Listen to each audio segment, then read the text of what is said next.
Welcome.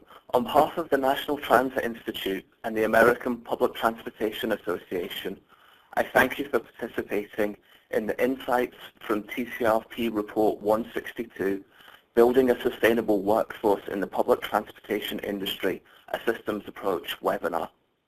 The National Transit Institute develops, promotes, and delivers training and education programs for the public transit industry in the United States. APTA is the leading force in advancing public transportation. APTA members are public organizations that are engaged in the areas of bus, paratransit, light rail, commuter rail, subways, waterborne passenger services, and high-speed rail. Members also include large and small companies who plan, design, construct, finance, supply, and operate bus and rail services worldwide. Government agencies, metropolitan planning organizations, state departments of transportation, academic institutions, and trade publications are also part of the membership. The webinar format consists of two sections, an executive-level overview of the report, followed by a more detailed description of how to use it. I will now hand over to Lydia Gross, Civil Engineering Manager at SEPTA and Chair of the APTA Human Resources Committee, who will introduce today's presenter. Thank you, Michael. APTA is truly pleased to partner with the National Transit Institute as we launch our first session of the Human Resource Committee's 8-part webinar series for the 2014 calendar year. We could not think of a more appropriate topic to launch our series than today's session with the TCRP Report 162, Building a Sustainable Workforce in the Public Transportation Industry, a Systems Approach. We would like to welcome everyone to this first session and encourage you to pay close attention to the research, reporting, and findings from this report. Today's panelist is Dr. Candace Blair Cronin. Dr. Blair Cronin is a Senior Manager at CSF International and provides personnel and management consulting services to private and public sector clients through ICS International Center for Workforce Research and Performance. Dr. Cronin's expertise lies in the areas of workforce research, recruitment and retention strategies, competency modeling, hiring, exam development and validation, training, leadership development, benchmarking studies, and employee surveys. Her work has spanned almost every major industry from education, public safety, homeland security, telecommunications, legislative, and defense, to transit, highways, and freight. She has conducted projects for the transportation clients that include the Transportation Research Board, the National Cooperative Highway Research Program, the National Cooperative Freight Research Program, the United States Department of Transportation, Alabama Department of Transportation, Washington, D.C. Metropolitan Area Transit Authority, AT&T, Elder Transportation Partnership, and the Florida Department of Transportation. Dr. Blair Cronin holds an MS and a PhD in Industrial Organizational Psychology. Let's get started with today's presentation with Dr. Candace Blair Cronin. Thank you, Lydia, for that introduction, and thank you all for giving us time today. And I hope you find this webinar to be valuable and answer all of your questions. And certainly, if you have any follow-up questions after the entire webinar is over, I welcome those. But again, thank you. And I also want to just take a moment to recognize Ms. Allison Alexander, who's on the phone. She was a key member of this project, so hopefully between the two of us we'll be able to serve you well today. Let's just go ahead and jump right into talking about our roadmap, the presentation roadmap today. I'm going to start off by recognizing our project team, and this includes our project panel as well as the TCRP staff that were integral in the success of this project. It was a very exciting project. We had multiple perspectives and challenges that I think contributed to the success of the deliverable that we'll be talking about today. We're going to have a part one, which is an executive overview. We anticipate that'll be about 25 minutes, and this is kind of the key highlights. For those of you that only have 30 minutes or so, hopefully we can cover some important information for you in this session. And then we're going to have an interim Q&A, about 5 minutes, and and then we're going to get back into kind of more detail of the guidebook and digging through how to use it. And then we'll have a longer Q&A at the end, and I will share some closing thoughts. Okay, moving right along here. So I really want to thank again the TCRP staff, namely our TCRP program manager, the senior program officer, Ms. Gwen Chisholm-Smith. Her support was really instrumental here. There were multiple times where I would call and just, vet something with her and say, what do you think about the way that we're going to present this? And she provided us excellent feedback. I also want to take a moment to recognize the editor, Doug English here, because I think this guidebook was particularly challenging to edit, mostly because we wanted to make it very user-friendly. So you'll notice in the introduction and throughout the guidebook, there's page numbering everywhere. So anytime a change was made, he had to go back and sort of partner up those page numbers and make sure that they were still accurate. So I really want to commend him. I think, again, in order to make it user-friendly, it also meant that it was an editorial challenge, but he did an excellent job, so we appreciate that. Also, our project panel chaired by Mr. Doran Barnes, and I want to show the rest of the project panel here on the screen for you all to look at. We had multiple perspectives here and very different vantage points from consultants. We had union representation. We had leaders, executives, CEOs, you name it, and we really got the various perspectives, and hopefully we were able to address everyone's thoughts and concerns and use it to enrich the end product. So thank you all very much for your time. But then I would just want to close by talking about our project team, and this was really a collaboration between ICF and BCG Transportation Group. We really appreciate BCG. They've been an excellent partner of ours. We actually worked on another project, TCRP F14, that was a great success because of that partnership. And I feel like BCG really provides practical, seasoned perspective in transit, not to mention just a pleasant and smart partner to work with. So thank you to Reem and Valerie Lazaro and Jim Caton for your work on this project. BCG does quite a bit of work in FTA's bus safety and security program. So thank you all. Additional team members from ICF are listed here, and you can see those at the bottom. Okay, and just to kind of give a quick overview of who's ICF, because I get asked that sometimes. Hopefully you've already heard of us. One of the favorite questions is, what does ICF stand for? And I always like to tell folks that used to stand for Inner City Businesses.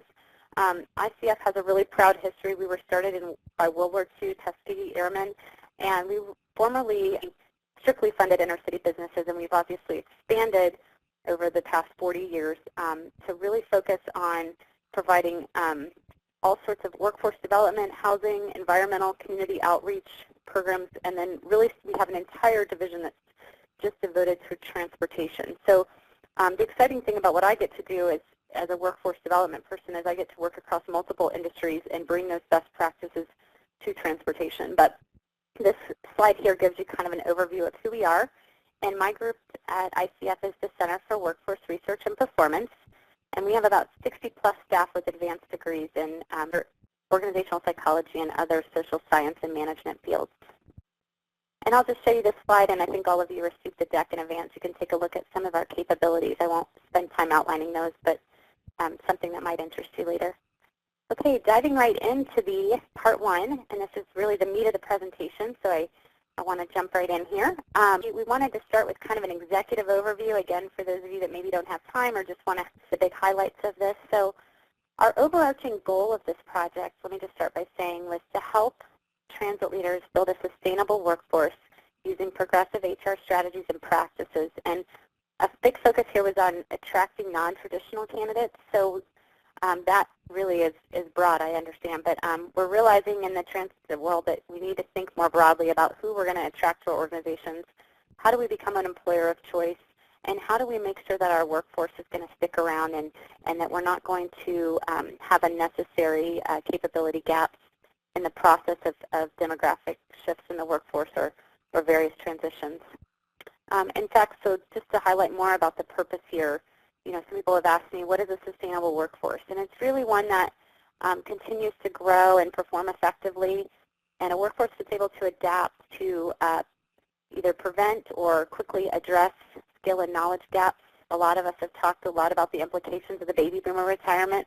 I tend to think of the retirement bubble as growing because we have people that have decided to prolong wait on their retirement due to some economic challenges, but then in the meantime other people are becoming eligible, so when that bubble, so to speak, pops, it's going to have even greater implications than what we anticipated 5 to 10 years ago. So I think that that's why building a sustainable workforce is so important. Also that we have a workforce that renews itself through effective training and development. Something that comes up often is that our training budgets are the first to go and get cut. The challenge there is then we end up having talent that are not ready to take on positions as gaps emerge, or we have talent that do not feel like they're being valued, so they leave the organization, and then we end up spending more recruitment dollars and potentially more dollars in onboarding. So again, this is why sustainable workforce is so important. And then ultimately, the workforce remains engaged and committed to the organization. We ask, how do we achieve this? And I tend to think of HR strategy as one that should be an integrated approach, as opposed to thinking of recruitment and retention, training and development as separate. I think we need to think of the implications of these things. For example, if you recruit poorly and you're not strategic, people tend to leave, and then, again, like I said, it becomes costly in terms of new training and new recruitment that needs to be addressed. Also, if people do not have meaningful jobs or do not feel like their work is interesting to them, then they tend to leave as well. And so I think there's multiple, we need to be thinking about how does, a lot of times the right hand doesn't always know what the left hand is doing, and we need to be thinking about how does our recruitment impact our retention, how do our retention strategies impact recruitment, and that's what I feel like this guidebook does well. And really, some of the research that we've seen, like I talked about Snyder's ASA model, that's the attraction, selection, and attrition model, and it really boils down to this. People leave where they don't feel like they fit in. The challenge that presents is that then we end up having these homogeneous organizations, but we know we need new talent, and we know we need to be diverse in our initiatives, and we need to bring in people who represent different backgrounds and different perspectives. But how do we do that? And so how do we kind of reinvent ourselves, I think, is certainly a challenge when we think about HR strategy. Hackman and Oldman is another great time-tested research theory, which is the idea that people are satisfied when their work is meaningful and when they see the outcomes of their work. So how do we make sure that our work is meaningful? And basically, the workforce will speak for you. So for example, one of the things we found is the #1 recruitment strategy is referral bonuses. Why do we think that works? It's because our workforce will speak for us, and they will help us in terms of our retention numbers. Well, it'll help us in terms of retention as well as in terms of recruitment. So this is kind of the summary here. So again, why does it matter? We want to be an employer of choice so that we can get and keep the best talent, and that we can grow our business so that our clients look upon us favorably. Okay, this is our organizing framework that we present in the guidebook, so I won't get into too much detail here other than to say, sometimes we tend to think of how do we get as many people as we can to apply for our organization.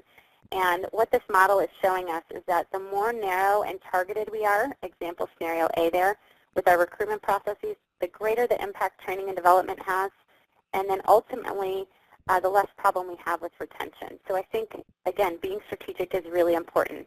And we see here that recruitment and retention are the foundational building blocks of workforce development.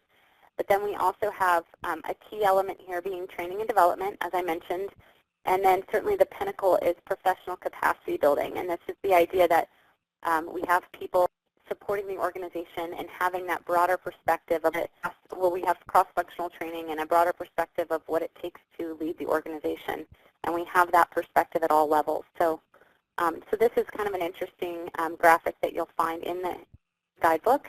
And let's just talk about the guidebook content themselves. So in Module 1, we answer a number of important questions here about workforce development. So you'll find in Guidebook Module 1, how can I start better attracting candidates in the shortest amount of time? How can I minimize employee losses to other industries with better wages? So we talk about creative ways to think about your benefit structure and leveraging, as I mentioned before, developmental opportunities.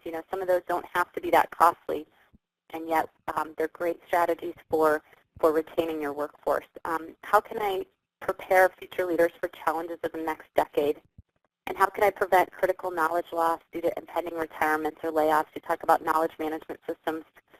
And then also, how can I reach a new generation of technology-savvy applicants? And this goes back to that whole idea that people tend to leave the organization if they don't feel like they fit in. Well, if we're kind of gotten a little antiquated in our practices and dated, then how are we going to bring in that younger workforce and the technology expertise we need to operate in today's environment? So all good questions that we try to address in that guidebook.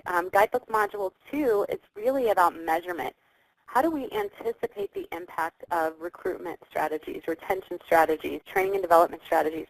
This was pretty exciting for us, and we'll talk about this a little more as we dig in here to the specific pieces. But we actually developed the scorecard approach because we found that that's something that's very tangible and useful to leaders. And so we developed a scorecard approach in collaboration with the various transit systems who participated. And this scorecard allows leaders to basically take a look at different practices that they're thinking about implementing within their organization and anticipate, actually score those practices on specific metrics using the scales that we provide and give those a score and say, you know what, we're going to do better off if we invest in this area of training as opposed to another area of training. One thing I would caution is that these scorecards should not be used to compare organizations because, again, they're very internally focused, and you know, the scores themselves is not so much what's meaningful. You know, did I get a 20 or a 30? It's more, what does a 20 mean to you versus a 30 on the scorecard? It means, you know, the 30 is probably where you want to invest your time immediately in terms of what kind of program you want to implement. So the exciting thing is we were able to pilot these metric scorecards and had really great feedback on them. So again, some of the questions that are answered via these scorecards and in this section are provided right here. One thing I'll note too is that with the scorecards, we also give guidance on how to adjust the scales if they're not useful to you. And you can go to the TCRP website, we'll talk about this in a minute, and download those editable scorecards so that you can edit them yourself. Great. Okay, and then also Module 3, image management. So we talk a lot about image management at a localized level. APTA has some great initiatives about national image management, but what was interesting with this in our panel discussions is that we need to be thinking about, we're trying to attract candidates potentially from our local community. We're trying to portray a positive image within our community because we have writers we want to attract as well. So we need to be thinking about what are the current perceptions at an industry level, but that also the current perceptions of how our organizations function within the communities where we reside. So some of those questions are answered in here. We also talk about how do I leverage the green aspect of transit to attract applicants. Now, one thing I want to point out with green is that some communities are just going to be an important message, and other communities being green maybe has some political implications, and that may not be what you want to emphasize in your community. So again, we have some strategies in this section as well as some very practical examples of programs that have implemented successfully different image management approaches. Finally, we have Module 4, which is about benchmarking.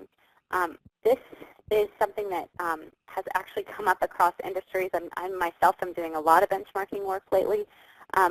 What we find is that sometimes we think of benchmarking as, hey, let's call that other system that's doing it that we hear that has all these innovative practices. So we call them up, we try to find out what they're doing, and then we figure out, you know what, we can't actually apply this in our organization because we have constraints. They're urban, we're rural. We have constraints that they don't have, or perhaps we don't know how to adjust the data. And I think that's part of the problem there is that we don't start off by really planning our benchmarking study well. And this guidebook lists out 5 phases of benchmarking and gives you specific tools that you can use to conduct each of those phases. Okay, and here's some of the questions you can see that are answered in that benchmarking module. And this is something I'm also very excited about. So in the introduction for the entire guidebook, we have this great route map. And the cool thing about this route map is that you can pick your stop. Basically, you can say, you know what, I'm really struggling with recruiting youth and social networking. You know, I'm trying to figure out how to recruit a younger workforce. And you kind of pick your stop on here, and then it'll give you ideas of exactly where to go in the guidebook to get help there. So you could be the type of person who says, okay, we just have all these challenges, I don't know where to begin. So you start with the introduction and read through that and get some examples of different challenges and how those were addressed. Or you can say, you know what, we know exactly what our challenge is, and I just need to figure out which modules will help answer that. And so this route map is something that hopefully resonates with all of you. Being in the transit world, probably very familiar. We see route maps all the time, so that's why we were encouraged to design this, and we're excited that it came together the way it did. So ideally with this route map, you would pick your stops, you would figure out where you need to go to find more information across the modules. And again, like I said, if you feel like your transit system needs a lot of help, then we would encourage you to, we're going to talk a little bit more in the next section about navigating the entire guidebook. Okay? Next, I'm going to give you 2 examples to do if you figure out, let's say your first stop is we need help engaging our workers more in making our workplace and their jobs interesting. So let's go to this next slide. So we kind of blew up the route map there, and we saw this one stop, which is how do we make jobs more enriched? We're doing exit surveys, and we're finding out that we have attrition issues because people are not feeling valued in their work. They're not feeling like they have a lot of significance. And so this is what we would tell you to do. This stop tells me that the helpful information will be provided in Module 1, page 20. That's why you have 1-20, as well as Module 2, page 19. So first what I do is ICF would recommend that you go to the modules in the order that they're set up. So I would start with Module 1, which talks about workforce strategies, and I would review the specific strategy there about job enrichment. And the great thing, these strategies are provided in a table format, and they provide you a detailed description including relevant scientific research on the concept, as well as different ways that the strategy might be manifested. So here's a couple of different ways. In this case, you might, if you're trying to make work more meaningful and you're trying to give people incentive at work, you might, there's 2 different examples described. One is that you could say, okay, the longer that you're here, the more experience that you have, we're going to give you new roles. So for example, if you've been with the organization 1 year, you might get to serve as a mentor. Once you've been here 2 years, you get to have a job rotation opportunity and learn more about the organization. And that directly speaks to professional capacity building, having that greater perspective of what we do as an organization.